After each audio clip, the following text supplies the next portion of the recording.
പ്രിയപ്പെട്ടവരെ, യേശുവിന്റെ നാമത്തിൽ നിങ്ങളെ ആശീർവദിക്കുന്നു. നിങ്ങൾ ആശീർവാദമുള്ളവരായിരിക്കണമെന്നതാണ് ദൈവത്തിന്റെ ആഗ്രഹം. ഇന്നും നിങ്ങൾക്കൊരു സ്പെഷ്യൽ ആശീർവാദം ദൈവം കരുതിയിരിക്കുന്നു. നിങ്ങൾ എന്താണ് ചെയ്യുന്നത്? നിങ്ങൾ പഠിക്കുകയാണോ? ജോലി ചെയ്യുകയാണോ? ബിസിനസ് ചെയ്യുകയാണോ? കൃഷി ചെയ്യുകയാണോ? ഏതോ ഒരു പ്രവൃത്തി ചെയ്യുന്നുണ്ട് അല്ലേ? ദൈവം പറയുന്നു, ഞാനതിനെ ആശീർവദിക്കും എന്ന്. ആ ആശീർവാദത്തിന് എന്ത് ചെയ്യണം? 128 സങ്കീർത്തനം 1 വാക്യത്തിൽ, യഹോവയെ ഭയപ്പെട്ട് അവന്റെ വഴികളിൽ നടക്കുന്ന ഏവനും ഭാഗ്യവാൻ. ഭാഗ്യവാൻ എന്നാൽ ആശീർവദിക്കപ്പെട്ടവൻ.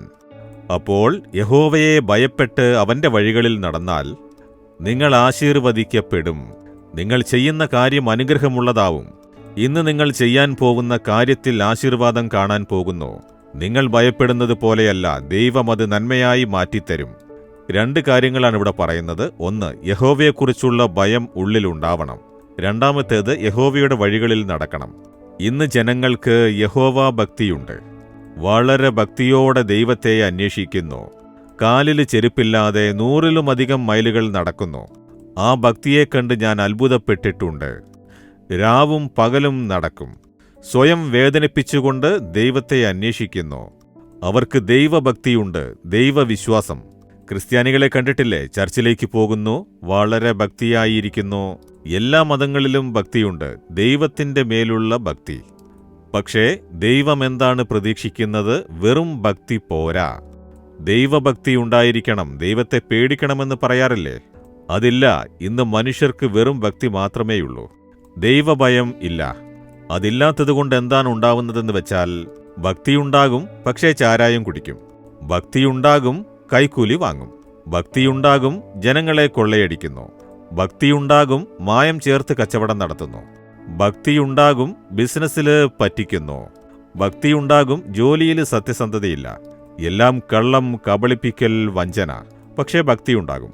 ഭക്തിയോടെ ദൈവത്തെ ആരാധിക്കുന്നു, ചർച്ചിലേക്ക് പോകും, പ്രാർത്ഥിക്കും. ഭക്തിയുണ്ടാകും. ദൈവം പറയുന്നു, വെറും ഭക്തി കൊണ്ട് പ്രയോജനമില്ല മകനെ, മകളെ. ദൈവഭയം, യഹോവയോടുള്ള ഭയമുണ്ടാവണം. അതെന്താണെന്ന് വെച്ചാൽ, ദൈവം എന്നെ ശ്രദ്ധിക്കുന്നുണ്ട്, എന്നെ കാണുന്നു, എന്നെ നോക്കിക്കൊണ്ടേയിരിക്കുന്നു. അതുകൊണ്ട് ഞാൻ ഈ തെറ്റ് ചെയ്യാൻ പാടില്ല, ഈ പാപം ചെയ്യാൻ പാടില്ല, നുണ പറയാൻ പാടില്ല, ചതിക്കാൻ പാടില്ല, വഞ്ചിക്കാൻ പാടില്ല. ദൈവം എന്നെ കണ്ടുകൊണ്ടിരിക്കുന്നു എന്ന യഹോവയെക്കുറിച്ചുള്ള ഭയം നമ്മുടെ ഉള്ളിലുണ്ടാവണം.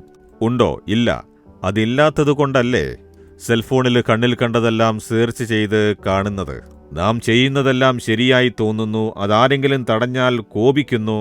കാരണം യഹോവയെക്കുറിച്ചുള്ള ഭയമുണ്ടല്ലോ. ഞാൻ ചർച്ചിൽ പോകുന്നു, പ്രാർത്ഥിക്കുന്നു എന്ന് പറഞ്ഞുകൊണ്ടിരിക്കുന്നു.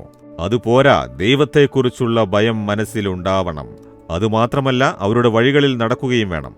നാം നടക്കുന്നത് യഹോവയുടെ വഴിയായിരിക്കണം. അതെങ്ങനെയാണ് കണ്ടുപിടിക്കാൻ സാധിക്കുക? അതിനാണ് യഹോവയുടെ വചനം തന്നിരിക്കുന്നത്. യഹോവ എങ്ങനെയുള്ളവനാണ്? അവൻ വിശുദ്ധനാകുന്നു, സത്യസന്ധനാണ്, നീതിമാനാണ്. യഹോവയെക്കുറിച്ച് ഒരുപാട് എഴുതിയിട്ടുണ്ട് അല്ലേ?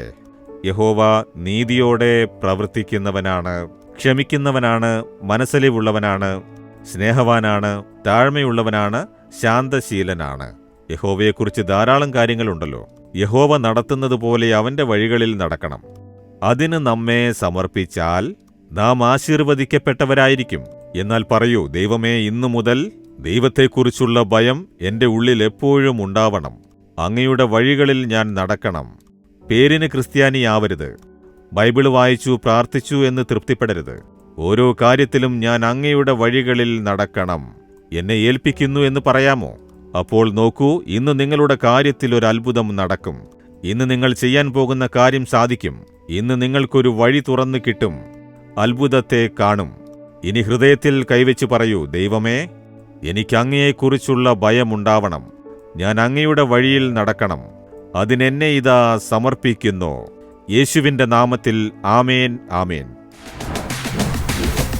Jesus readings Malayalam YouTube channel subscribe ചെയ്യുക. ബെൽ ഐക്കോൺ ക്ലിക്ക് ചെയ്യുക. ഞങ്ങളുടെ ദൈനംദിന പ്രോഗ്രാമുകളെക്കുറിച്ചുള്ള അപ്ഡേറ്റ് ലഭിക്കുവാൻ